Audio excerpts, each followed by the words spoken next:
네, 안녕하십니까. 기초과학연구원 기술사업화 담당 강정미입니다. 오늘 소개해드릴 기술은 기초과학연구원 포항공대 캠퍼스에서 개발한 기술이고요. 이 기술은 유산균에서 분리한 항알레르기 물질이 식품 알레르기 치료에 효과가 있다는 것을 입증한 것입니다. 세 번째 슬라이드를 보시면 기술의 개요에 대해서 간단하게 요약을 했는데요. 우선 발명의 명칭은 비피도박테리움 롱검 KACC 91563으로부터 분리된 ESBP 및 이를 이용한 항알레르기 조성물이고요. 이 특허는 2017년 9월 8일에 국내 등록이 완료가 됐습니다. 요즘에 알레르기 환자뿐만 아니라 면역질환 환자가 급증하면서 다양한 장내 미생물 연구가 수행되고 있는데요. 이런 다양한 장내 미생물이 면역 시스템에 영향을 미친다는 연구 성과처럼 저희 기술 역시 장내 미생물, 즉 유산균을 이용한 발명입니다. 저희가 사용한 유산균은 비피도박테리움 롱검 중에서도 KACC 91563이라는 유산균인데요. 이 유산균이 한국 유아대변에서 채취한 것이기 때문에 다른 유산균에 비해서 상대적으로 한국 사람에게 가장 적합한 유산균을 이용을 했다라고 보실 수가 있고요. 저희 연구팀에서는 이러한 KACC 91563이라는 유산균을 이용해서 유산균 자체뿐만 아니라 더욱더 효과적인 면역질환 치료제를 개발하고자 한 것입니다. 자세한 내용은 뒤에 데이터를 보시면서 설명을 드릴 텐데요. 우선 특허의 내용을 간단하게 말씀드리면 유산균 KACC 91563 자체를 지속적으로 섭취를 하게 될 경우에는 이 유산균이 면역 반응을 일으키는 비만세포의 수를 감소시키게 됩니다. 비만세포 수가 감소시키게 되면 알레르기 질환 자체를 예방할 수가 있고요. 또 뿐만 아니라 이 유산균의 주요 단백질인 ESBP라는 물질을 추출을 해서 알레르기 질환 환자에게 치료제로서 ESBP를 복용시킨다면 면역 반응을 일으키는 비만세포의 사멸을 유도하게 되기 때문에 알레르기 질환 자체를 치료할 수 있다라는 내용입니다. 자세한 내용은 뒤 슬라이드부터 말씀드릴 테고요. 우선 정리를 해서 말씀드리면 이 특허를 활용 가능한 사업 분야를 마지막으로 말씀드리겠습니다. 유산균 KACC 91563은 프로바이오틱스나 유제품 그리고 축산산업에 활용 가능하고요. 또 이 유산균에서 분리한 ESBP라는 단백질은 신약, 즉 알레르기 치료제로 제약산업에 활용 가능합니다. 이제 네 번째 슬라이드부터 데이터랑 같이 특허의 내용을 말씀드릴 텐데요. 첫 번째로 소개해드릴 데이터는 ESBP라는 유산균에서 추출한 단백질에 관한 것입니다.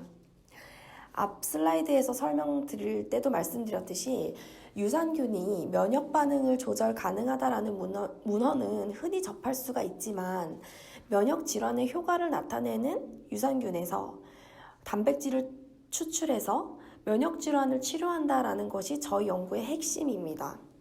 그렇기 때문에 네 번째 슬라이드에서 설명드리는 ESBP에 의한 식품 알레르기 반응 억제 데이터가 이 특허의 주요 내용이라고 생각하시면 됩니다.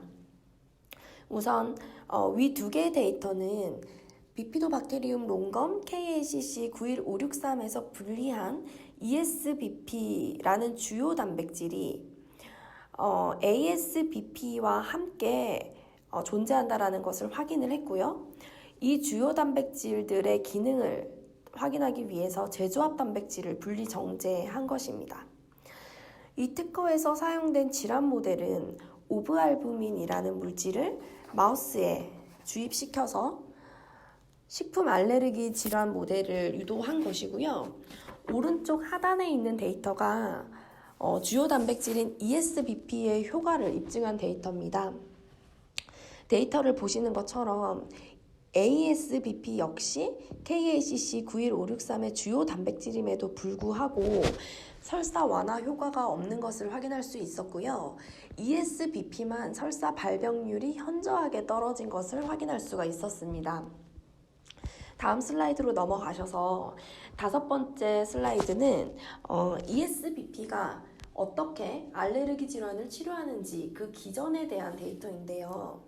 왼쪽에 형광염색과 조직염색 데이터를 보시면 ASBP와 비교해서 ESBP를 투여한 마우스의 비만세포만 그 수가 현저하게 줄어든 것을 확인할 수 있었습니다.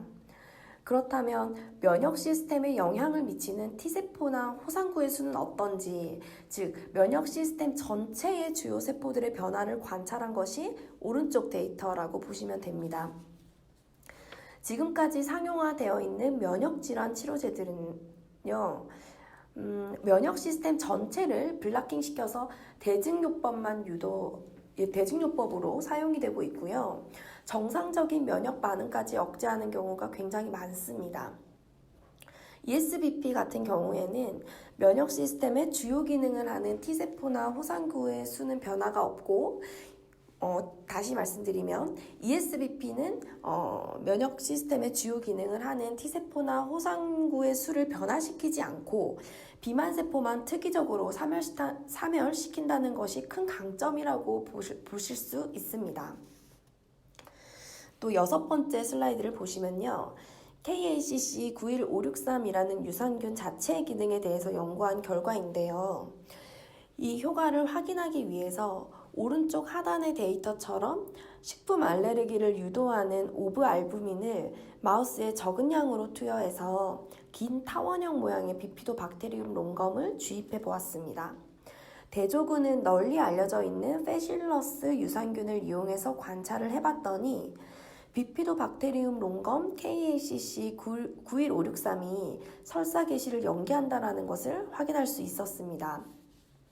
이를 통해서 저희 연구팀들은 본 발명에서 사용되는 유산균 자체가 알레르기 질환을 치료하는 것은 아니지만 예방하는 효과는 있다고 설명하고 있습니다. 오른쪽에 삽입된 스킴은 이 기술의 전체적인 기작을 나타낸 것인데요. 마지막으로 정리해서 말씀드리면 알레르기 질환 환자에 이 유산균을 주입하게 되면 소장의 비만세포로 주요 단백질이 들어가서 비만세포만 특이적으로 사멸사를 유도하게 되는 것이고요. ESBP도 이러한 주요 단백질의 하나이기 때문에 이러한 ESBP를 추출해서 ESBP만 투여하게 되면 알레르기 질환을 치료할 수 있다라는 것입니다. 7번째 슬라이드는 저희 팀에서 기술 상용화를 위해서 기술 가치평가를 시행한 결과와 또 사업화 단계를 간략히 요약한 것인데요.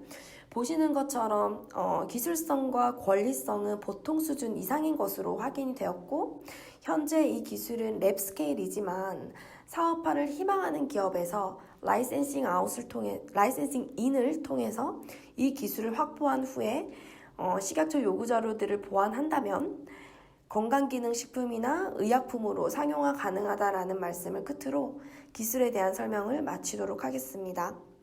관련하여 문의사항 있으시면 언제든지 연락 부탁드립니다. 감사합니다.